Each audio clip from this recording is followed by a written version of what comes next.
Welcome back to Double Take Debate, guys. Today I want to discuss the fall from grace of the Brooklyn Nets point guard, Deron Williams. I think this has been kind of under the radar. I know it's starting to get some media play now, obviously more so in America, but I don't think it's been discussed as much as it maybe should be, how bad he's been since leaving the Utah Jazz.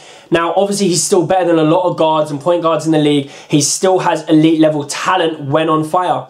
But his consistency and his actual production isn't even close to elite, and it hasn't been for some time. He's had games last year, especially moments where he really took over and he blew up, but they were moments. This year he's in a weak Eastern Conference, a very weak Eastern Conference, which is evidenced by the Western Conference holding something like a 66% winning head-to-head matchups against the Eastern Conference all season. Now, you look at Deron Williams, he's surrounded by talent. Okay, they shouldn't be winning the championship, but they're a very good team.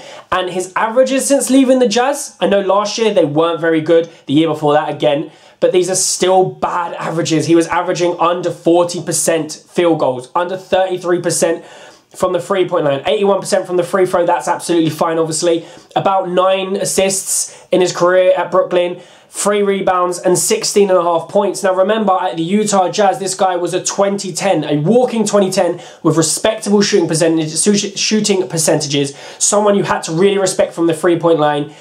He's no longer that. There's several guards, point guards in the league I'd take over Deron Williams, the obvious being Chris Paul, Russell Westbrook, Tony Parker, Rajon Rondo, Derrick Rose when healthy. But then there's other names now that enter this list who maybe a few years ago you would never take over Deron, not in a heartbeat.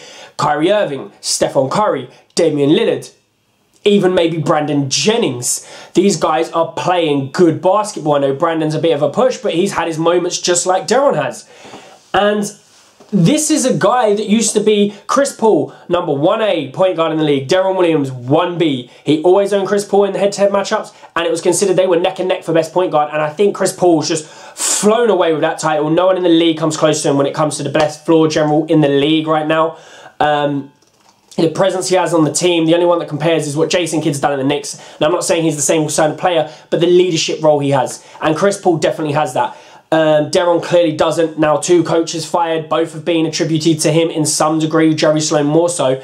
And the argument is, was he a system player? Was he a result of the Jazz? He was a talented point guard who became elite level because of the system the Jazz played in. It enhanced their abilities, so on and so forth. I like Deron. I think he's a good player. Do I think he's no longer in the elite conversation? Yes, I don't think he's in that anymore. I think Deron doesn't belong in that. He's not a top 5 point guard. It's a struggle to get him right now in the top 10. He has a talented team in the weak Eastern Conference who are struggling to even make any sort of noise and keep a 500 record. They're terrible. They're absolutely terrible. He gets burnt on the defensive end time and time again. His offense is come and go. He looks lackluster some nights, not interested, just throws the ball away. I haven't got time for him right now. I love him as a player. He has the talent. Do I think he's elite? No, not a chance. There's too many point guards that take over him. Too many that take advantage of him on a night in, night out basis.